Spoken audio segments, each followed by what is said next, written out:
Like I made over $40,000 off $600. $600. Oh my God. Hold on a second. No. Rewind that back. I made over $40,000 off $600. What you drink, yeah. Sapphire Bombay, only what you think, yeah. Looks like we'll be tied up for some weeks, yeah. Lockdown, can't see no end. Top down, but we rollin', we all in. What you drink, yeah. Sapphire Bombay, only what you think, yeah. Looks like we'll be tied up for some weeks, yeah. Lockdown, can't see no end. Top down, but we pouring, we all in. I'm taking it slow, ain't no time for no hold up. I thrust in the slow, then the whoopie throw up. Bust a cloud like a bomb, yeah, I'm a performer. Isolate me in the woods.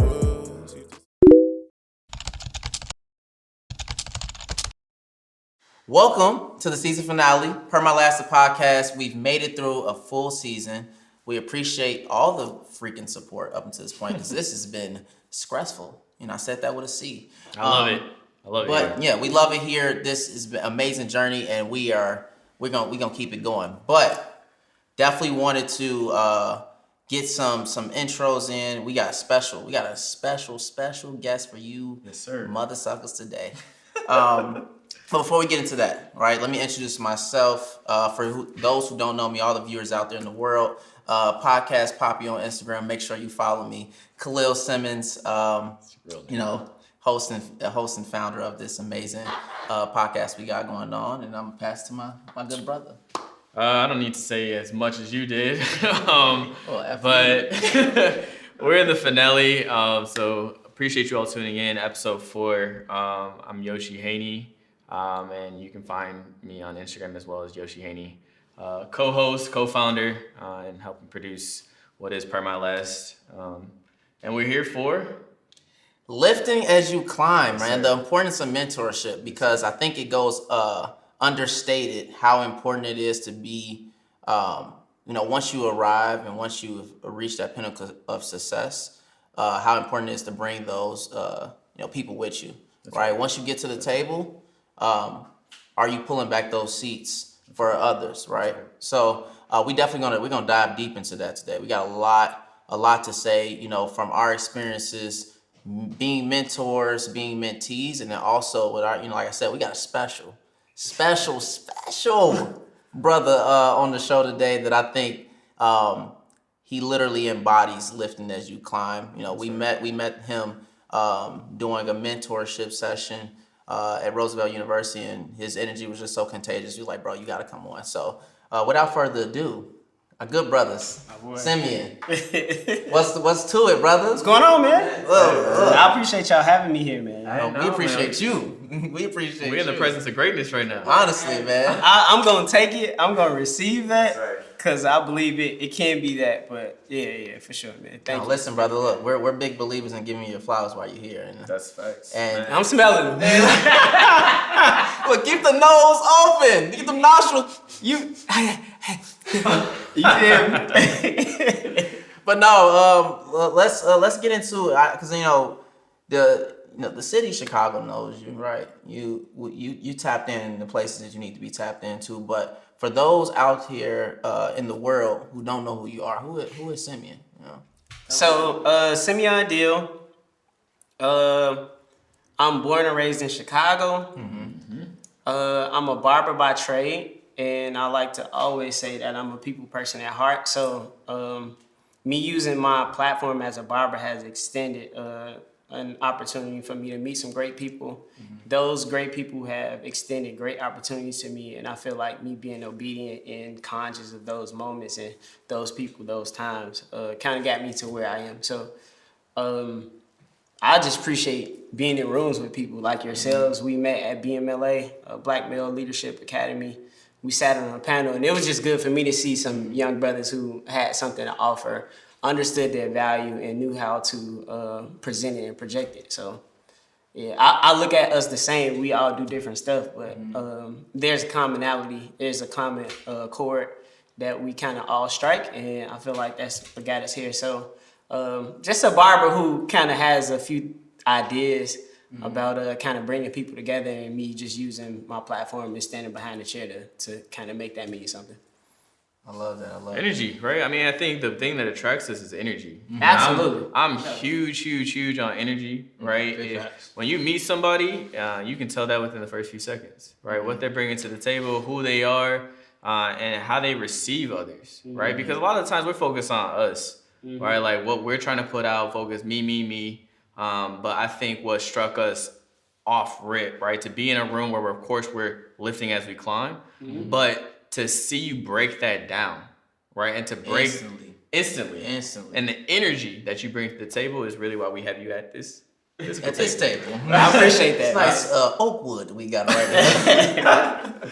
So why don't we get into the Let's get into it. You know, one thing that we always gonna do here on Per My Last the podcast, we gonna get behind the drip. And brother, you're looking like you brought a puddle in with you. So let's hear something. Yeah, you know what I'm saying. I seen it. We had a caution sign at the door. That's for funny. You. But let's give us a little inspiration behining the fit. You know how your style. He needs to go last. You need to go first. Me? Well, I ain't got nothing on. You know what I'm saying? I got nothing. You know what I'm saying? Putting on for the city. You know what I'm saying? I'm always Devin Hester.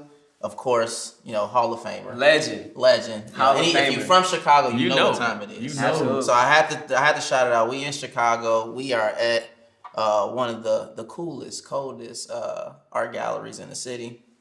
So I'm like, yeah, 3262 for sure. You feel me? 3262. I had to put on my Devin Hester. I got on some Supreme North Face collab. You know, I feel you on the Supreme. Hey, look, Supreme, you know what I'm saying? Supreme gas. Top tier. Sponsor us. But you know, Supreme North Face, got my little pure monies, you know, you just get to do one of them. click 3 times. Right. Quick for money. Click 3 times and make the drip appeal. You know what I'm saying? So I got my pure monies on. And then just, you know, jewelry showing, you know, if anybody knows me, I like to express myself. What you about to say? Be a little flashy sometimes. So, you know, I was coming with the vibes. I knew you was gonna come on today. So I was like, I have to match the energy. Hey, before going back to when we met, you kind of know like what type of people you come in the room with by how they present themselves. I said these brothers clean. I want to know more about them. Yeah, like, let's see what's going on here. Hey, look, presentation is everything. I always believe It is. So, it is. Yosh, don't sit here and be humble, right? Let them know. Just, you know, real Yeah. simple. And he's still gonna try to be humble. I literally just said don't. He real about to- clean. You know, we like to be clean with it. Facts. And, you know, maroon, crimson, if you would, suit. Very classic. You know, I got on my brother, Mr. Suitable. Check that out, Mr. Suitable's accessories, the ice cap socks. And just some Ice cap where my heart used to be. Where his socks used to be. That's right. But we really about you. Right. So look, because I ain't gonna lie, you know, we had a lot of conversations off the camera, and I've been complimenting the drip since I Appreciate seen it, you. I'm man. like, brother, Appreciate it. Talk to us. talk to us. Like, what's going on? So I like to think the way I dress is a direct reflection of how I feel for the day, and like the things I'm into. So if it's not telling a story about me directly, I want to tell the story about somebody else, like in what I wear. So Supreme is kind of culture. This hype. I think it tells a story of like where I am and how I kind of show up. I want to be relevant. I want to, you know, be able to relate, but it's also what I like. So if you know anything about Supreme, it's a lot of limited or one-off type of things. So finding this hat was unique. Tough. With the clear brim. I knew. Not seen that. Like you can see through it. Facts. I knew it would be something that would be unique and different, and that's always me. Like I always like when my friend, I might ask one of the homies or the young lady, like, what do you think I should go with? Should I go with this plain, like classic, or should I go with this loud, like statement joint? And they like the statement joint, cause that's you. It don't work for everybody, but I found the way for it to kind of work for me. But I'll go down. So clear brim kind of made me think of clear acrylic. This is a Jesus piece by Christopher Kites. He's a Chicagoan. He's from the Hundreds.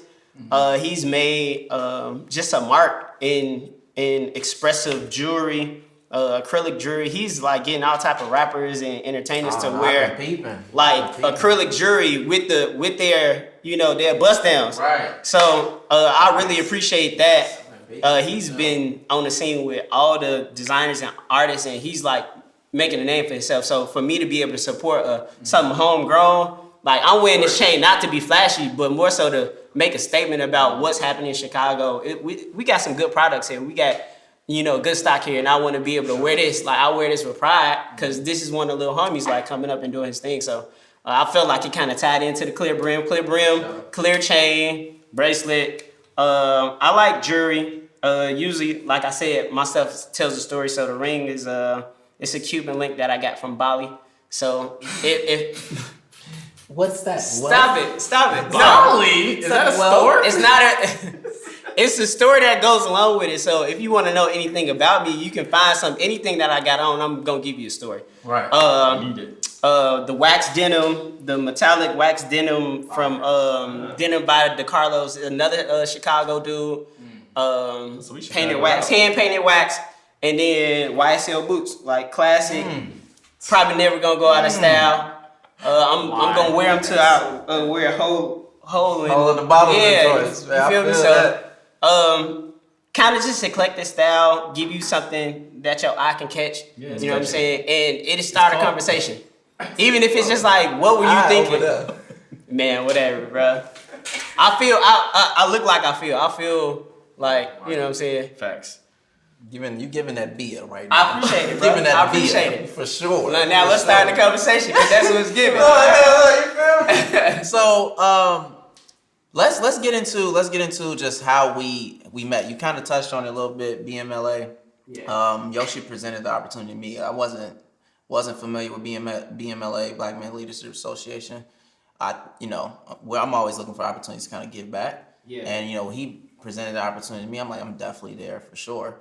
We get there, right? We thinking, this panel, we're the youngest guys on the panel, and then you come through. I'm like, who is this guy? Like, because I'm like, normally, and I like to look at myself as like when I come in the room, I'm there. You like, coming through. I'm loud. Like, I definitely make sure my energy is felt. Yeah. And then we got a bunch of kids there. Like, I pride myself on making sure that I can relate. Like, that's why I always say, like, I'm getting older, but I'm still going to be young at heart forever, right? Yeah. But when I seen you come in, like, and how they gravitated towards you, like, so instant, I'm like, bro, I have to know who this guy is. Like, who? Like, we chopped it up after. We can get into that, but like, let's go into like your connection with BMLA. How we all connected, and then how we got here today. Yeah. So BMLA, I actually been connected to BMLA for the last 5 years. I've been doing the panel, and they keep on asking me back.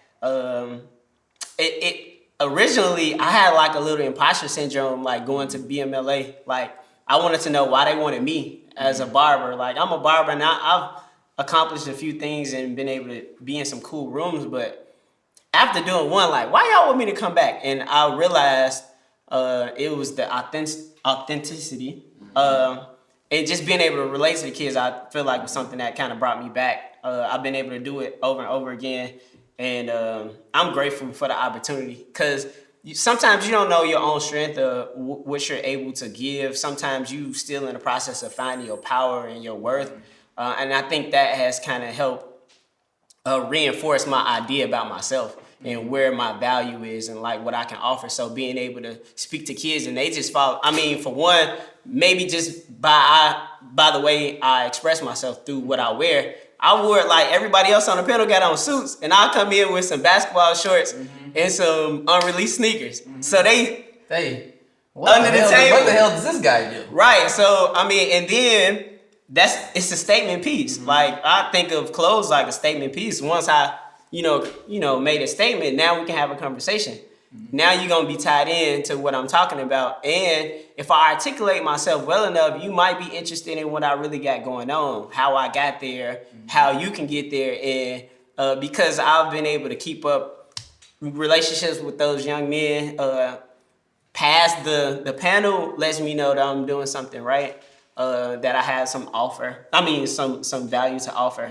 And I just appreciate that opportunity. So it was really cool for me to see some other young brothers, because it's usually like the super like well-established older gentlemen. About Yeah, 40, 50. yeah, and they close to retirement, and they giving you their highlight reel. Yeah, exactly. It's hard to relate. I'm impressed. Yeah. I'm so impressed. But for a kid, you know what I'm saying? Sometimes it may seem a little out of reach for this person who's managing a $40 million hedge fund, like you know what I'm saying? Like, and they love to see it, but sometimes they don't see like how I can get there. I would like to think I'm the in between. Facts. So I aspire to those guys, and because the young guys see me looking at these guys and me understanding I can get there or close to, I think the young guys say, if I can get to where he is, then and he can get to where they is, then that means I can get to where the big homies are. So I love being in that place, man. I'm so grateful for the opportunity. Good homie of mine, one of my best friends, Marshall Wilder, Dr. Ford. They gave me an opportunity to sit on that panel. So every time I get a chance, I get excited. Yeah. And then to show the kids that I can go from basketball shorts to a suit too. You know what I'm saying? Absolutely. It's a time and place for everything. Facts. So, you know what I'm saying? Now, like when you hit on a lot of important things, I mean, and a lot of what I hear is your why, right? Like, because to come back time after time after time, there's got to be some sort of inspiration there. Absolutely. Right? There's got to be some, because most of the people, it's like, well, what am I going to get out of this opportunity? Mm-hmm. That's how we think, you know, but to be able to come to the table and say, well, how can I give back? Mm-hmm. Right. What is your why, and why is this important to you? I'll probably say two things. For one, I realize as I've been maturing that the opportunities where you see yourself ahead of somebody else, or when you see yourself in position to teach somebody, a lot of times when you humble yourself and make yourself available, you end up learning a lot too. Mm-hmm. So what am I about to get? Not from the kids directly, but me offering myself. I know I'm going to learn something from these kids. If I'm not just being inspired and reminded of how I started, where I was when I started, like I'm like to get a charge to go further, like I'm getting something from them. They don't have to give me anything directly, but I know I feel good when I'm able to offer some type of value. They understand it relates, and then I can go forward. And then I also know it's going to be some bum brothers on the panel too that I can draw off of, and I have an end to getting their contacts, to getting that resource, to getting that network. Just for me to just let me watch you, bro. Like, let me just see what you're doing. I'm not gonna ask you for nothing. You don't even have to tell me nothing, but just let me watch you. I'll figure it out. Mm-hmm. Access, like accessibility is huge, and proximity is huge too. Access. Like I never knew like what I can be as a barber. Like I'll sometimes we get fixated on the title, mm-hmm. and we short ourselves when we compartmentalize what we do and who we are. So, like as a barber, like I have to kind of put the barber side. I like to minimize the barber part because I'm more than a barber. Like right. That's the drive. That's the vehicle. It's giving Ron. It's giving more than a barber. It's got to be more than a barber, bro. It's because why am I continuing to be like giving these opportunities to meet such great people? Mm-hmm. Like now I'm wanting to know. So what am I supposed to do with that? With this, like how do I move on? So the why is because it's a purpose. I got a purpose. I was meant to do something much more than just be a barber. Like that. That's the end, but. What am I supposed to do now that I've gained this position, this platform? So the why is like my purpose, like living a purposeful life. And two, just being able to give back. Like being able to show somebody what I wanted to see when I was younger. Like I always looked up to male figures, and I wanted to put somebody in that position to aspire to be like, or just have a good example of like, it can be done. So I want to provide that for somebody else too. Absolutely. For sure. Now you touched on, I know you tried to like humbly skip over it, right? You said, I'm just a barber. But for those who don't know, I know you said you made some amazing connections and got presented some amazing opportunities. Yeah, for sure. Touch on that. As your experience as a barber, like how has that been able to connect you to all of these amazing opportunities? What does that look like? And then how have you been able to translate that into all these other endeavors that you that you currently are in? Yeah, so currently, my goal right now is to learn how to pivot. Like knowing that, like I've been able to attain some great connections and just see some stuff, get access. Now I'm learning that I have to do something with it. But right before that, it was the people, the inspiration. So the inspiration is the high value people that come and sit in my chair. So from celebrities to dignitaries, like I feel like for some reason you attract the type of person that you want to be around or the person that you are, which is fortifying for me too. So like I attract people with good energy. Hopefully that says something about me. But from all different walks of life, from a prominent pastor, Dr. Matthew Stevenson, who's building churches all over the country, a network all over the country. Like he's building like crazy stuff around us. Man, Big boss. The most. To like some of our favorites, the Derrick Roses, cut him for 4 years. To the Steph Curry, cut him. You know what I'm saying? Like to the people you see on Shane Room, the G Herbos, like You feel me? like I found myself as Simeon. and I'm trying to find the through point, and I figured out I'm the through point. You know what I'm saying? So like being authentic to who I am and being true to what I do, like you attract people and everything else kind of work itself out. So from the passes to the dealers to the killers, like I have all of them, and my greatest accomplishment is being able to create a safe environment or just a cool environment for all these people to have a commonality, and it's the barbershop. Like everybody got to get their hair cut. So I try not to focus on just like, oh, I'm a celebrity barber, I cut these people. Like, I mean, it's some doctors and lawyers that come and sit in my chair that I'm more excited about than the athletes and the rappers. Right. Like, these people matter because my last client just saved somebody's life. You know what I'm saying? Crazy. And my next client is going to inspire somebody's life through their lyrics or through their play or whatever. So like we all matter, and trying to get that through point of where value is and everybody actually has value is my job. Like I got to frame it. Like that's my job, is to frame it.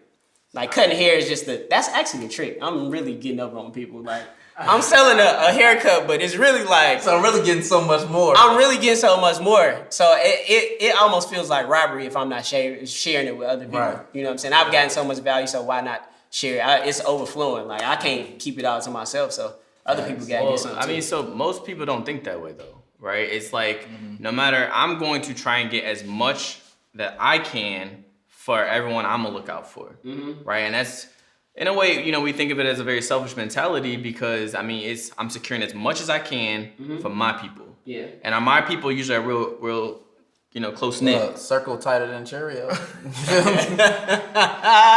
Oh my God, we're not tired of Yep, this I'm taking that and putting that one in my pocket. Circle tighter than Cheerio, brother. Look, I get it. But I mean, like, I think you touched on a lot of, you keep saying access. Right? Access, like that's probably one of the most important things to me. Like as far as who I am socially, like in the general terms, I need access. I give people plenty of access. All my friends ask me and worry about me because of all the access that I get, but I'm able to give it because I get it. You know what I'm saying? And even if I can't give it to you directly, it's somebody else I can, refer you to or to funnel you to. Networking is huge.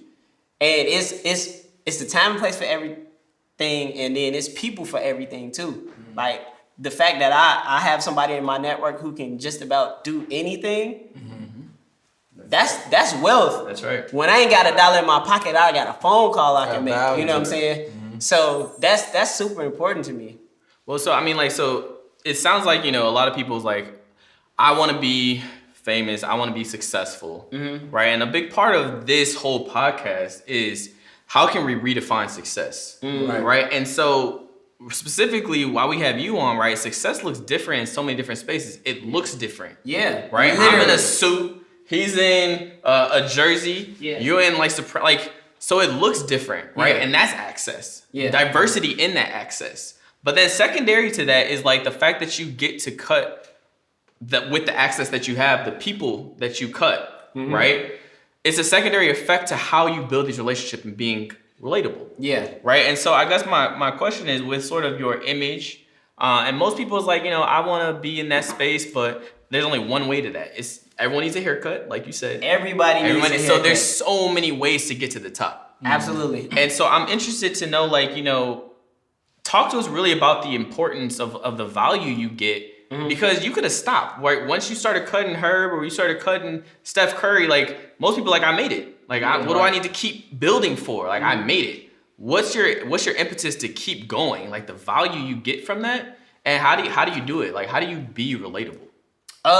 Well, life just continues to turn. I started cutting Derek, and for example, I started cutting Derek, cut him for years. Me and him had a great relationship, but he wasn't a social media type of person. So I wasn't able to promote myself through promoting his haircuts. I wasn't able to say oh, this is who I cut, and such. I never posted him. The only stuff I posted of him was the commercial campaigns that we did with Adidas and Powerade and stuff like that. The Bulls, I would post from those outlets, you know what I'm saying? Not directly to him. I never felt me and him had a conversation. The young lady that he introduced me to at the time, I was having this duality with being a fan of his and actually being his barber, and being close to him. And she reminded me, which one do you think is more valuable, actually having access to him or just being able to go to a game or to cheer for him? And I definitely having access to him. So that's when I put my phone down.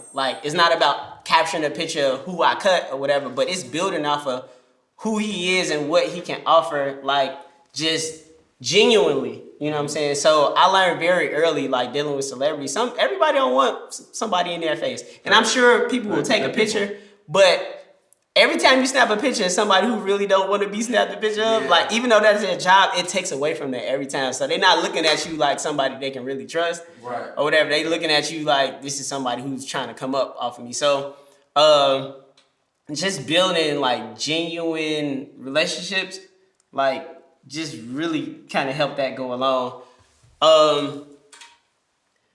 I feel learning how to kind of just parlay the value on it was help. So I brought up Derrick Rose to say that this young lady who knew me through Derrick Rose introduced me to a dude, Michael Barber, who crafted and started up a social impact network. And I was cool. I'm thinking I'm at the pinnacle. I literally used to watch TV and say, I'm going to cut Derrick Rose one day. That was the most notable figure I could think of in Chicago, who was black, who I had access to. I literally manifested the situation. And when I got to him and he wasn't posting pictures, I'm I'm not growing. My followers ain't up. I cut Derrick Rose. My sister gave me she reminded me hey, you're not just Derrick Rose barber. Derrick Rose sought you out because of you were already who you were. So you didn't become who you are because you started cutting his hair. You were already him. You was already that dude. So don't get lost in that. So that reminded me let me think about this a different way. And what I realized was the relationship that I gained through Derrick Rose people is where I really started getting value. So it wasn't the reception on social media, it was getting connected to somebody completely different.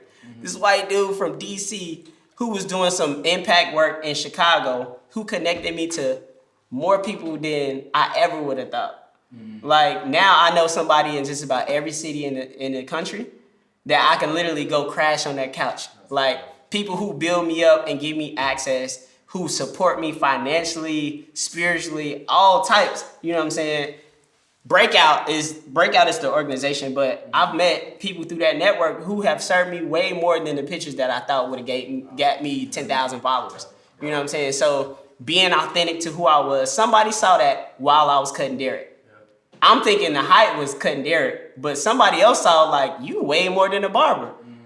Your energy, your vibe is valuable, and you need to know this other guy. And the guy that I need to know he's birthed something else in me. He's giving me an opportunity to do way more than just be a barber. So he supported my platform. Now I do conversations. I facilitate on the Breakout platform.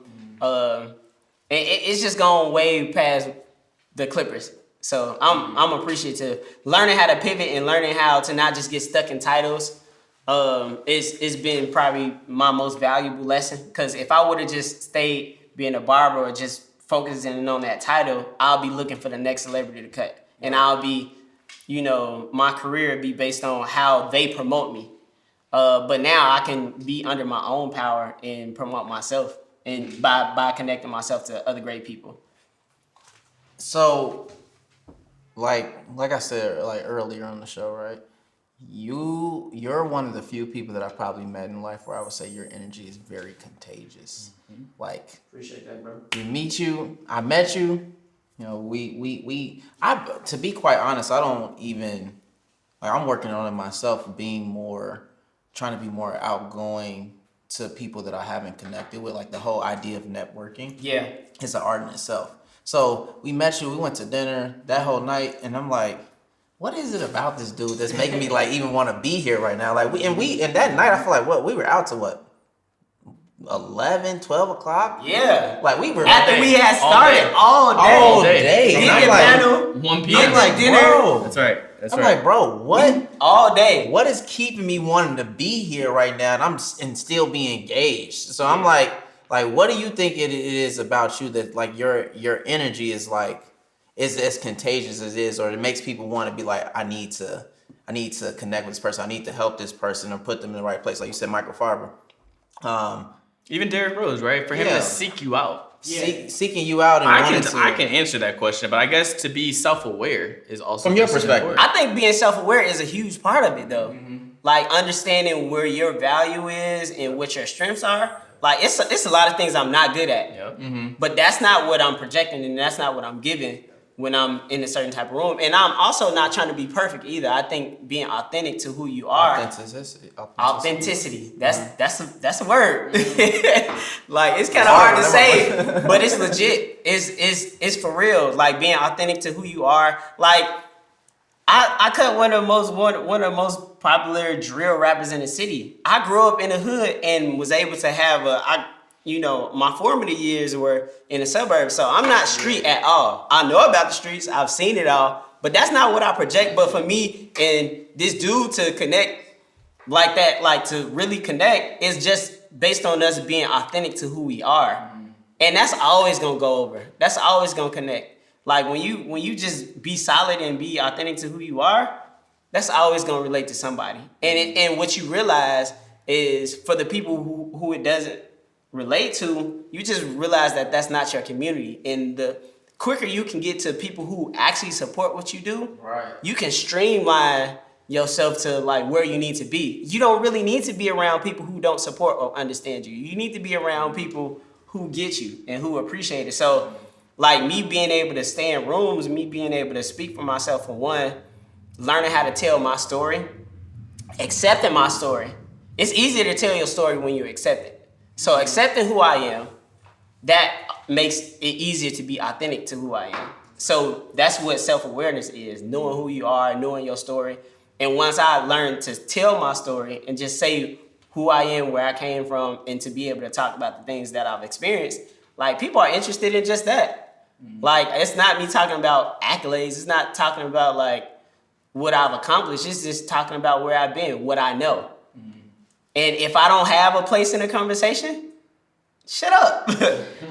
Well, I mean, I think what's really interesting too is the fact that to be outgoing is an art, right? Because to operate in your comfort zone is where we thrive as humans, right? Mm-hmm. It's like, I know Khalil, we've known each other for 8 years.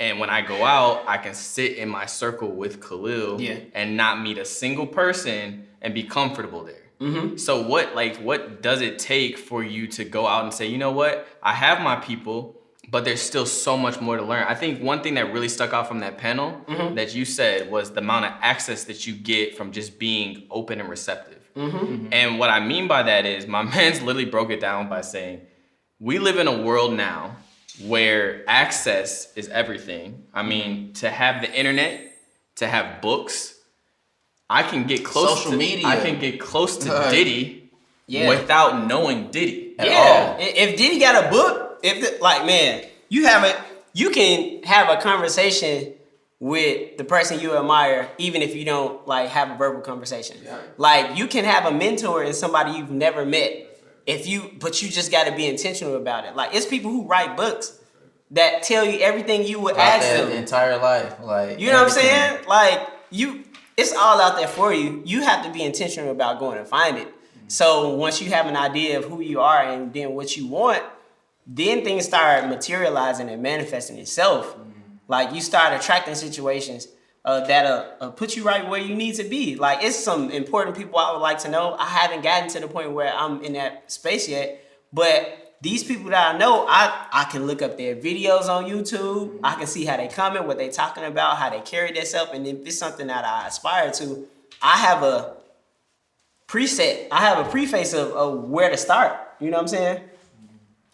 And like now that I have an example of what I want, what I want to be, I just kind of mold myself after that. You know what I'm saying? See how it feels. Try it on. You know what I'm saying? Being sponge, sucking it up.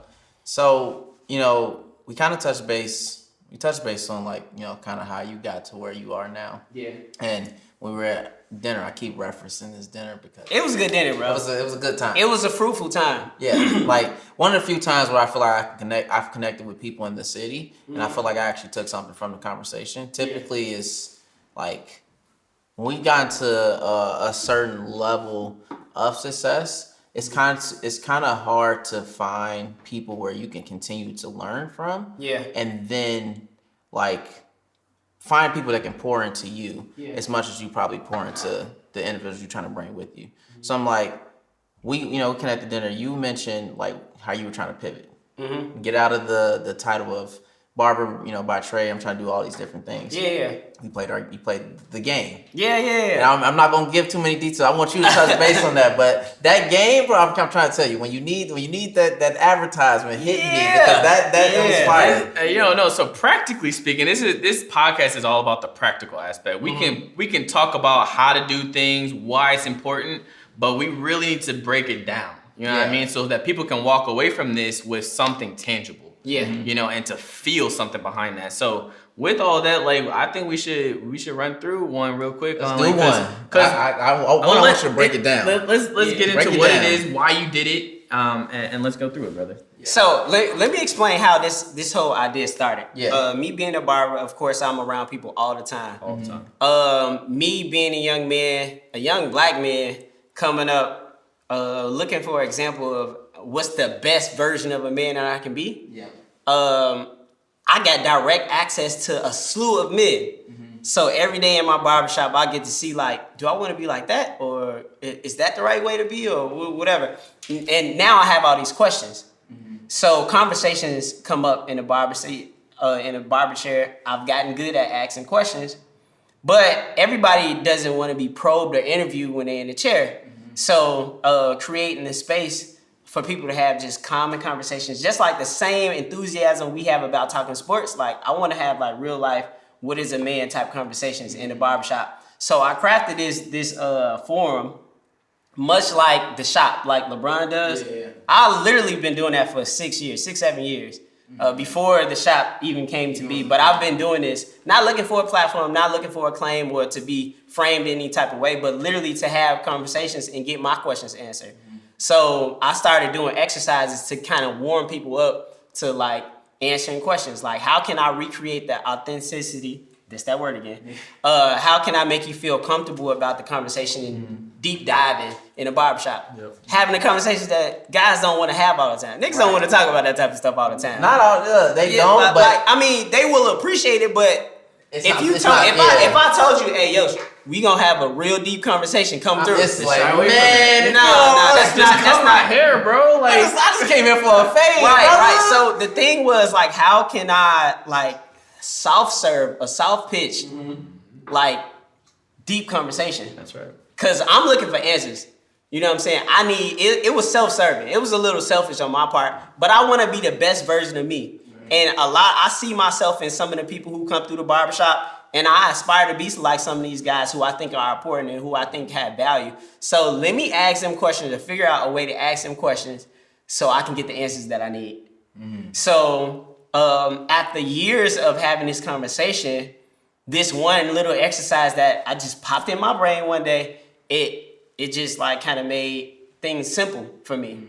So like having a simple entry point that's good in general for everybody is always a good way to have conversation. Something like humans walk down the street every day looking for a point that we can relate to another human about. So in the sense of conversation, let me make this question super simple and make it something that everybody can relate.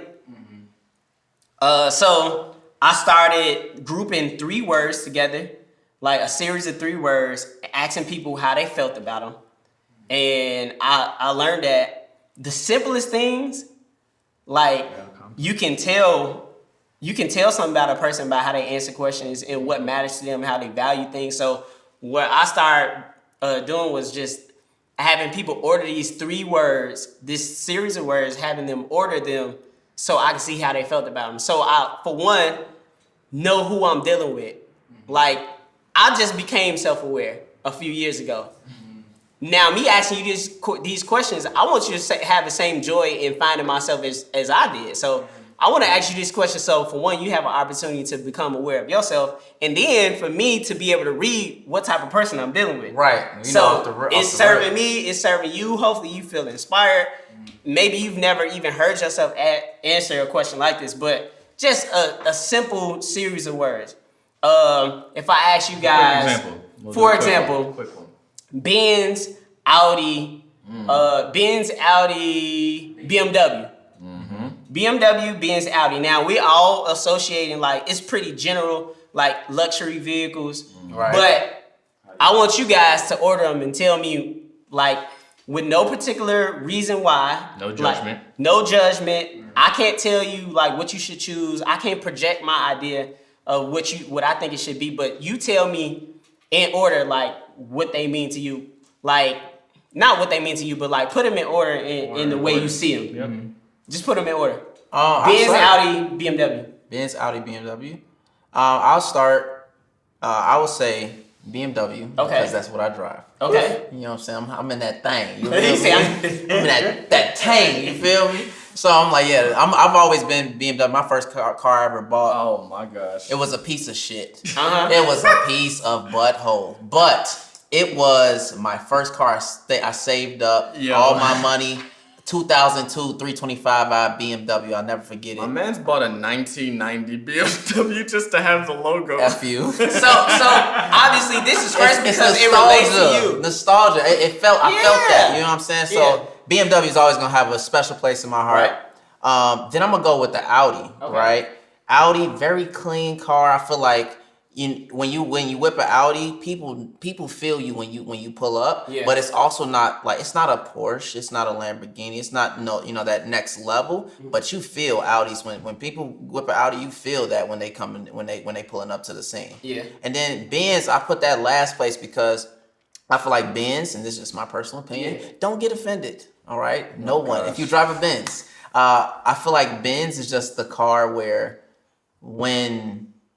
Nope, you're not gonna say it. when people get money, It's a statement piece. black people get money, it's It's a a status. status. That's why I gotta go get a Benz. Like, And it's I mean, the I don't feel go-to. the same way, but I get it. Like, Yeah. I identify with that. But the thing is, like, you have your reasoning for ordering the way you order. So how does it make sense to you? Put them in order for you. I'll do it real quick. I know we're running out of time. I mean, like, but for me, it's Audi. I think Of Beamer, course. and then Mercedes. And for me, it's because of the image I look to portray.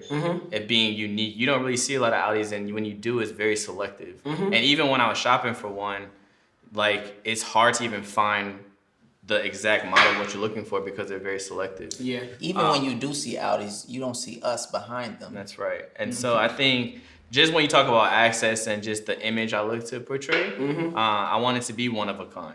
I want it to be where you have access to it, but you have to be very intentional to get to that certain level. You have to be intentional to buy an Audi. That's facts. Very That's intentional. facts. You can That's fact. You don't can fall roll into into you can fall into getting a Benz because it's something brand wise that's pushing you towards that. But you gotta kind of know, for one, you're probably gonna know a little bit about an Audi before you just end up getting one. Yep. And that's the kind of culture that it is. It's like it's a Did little your bit research a little yeah. So I totally understand. Now we just talk about cars.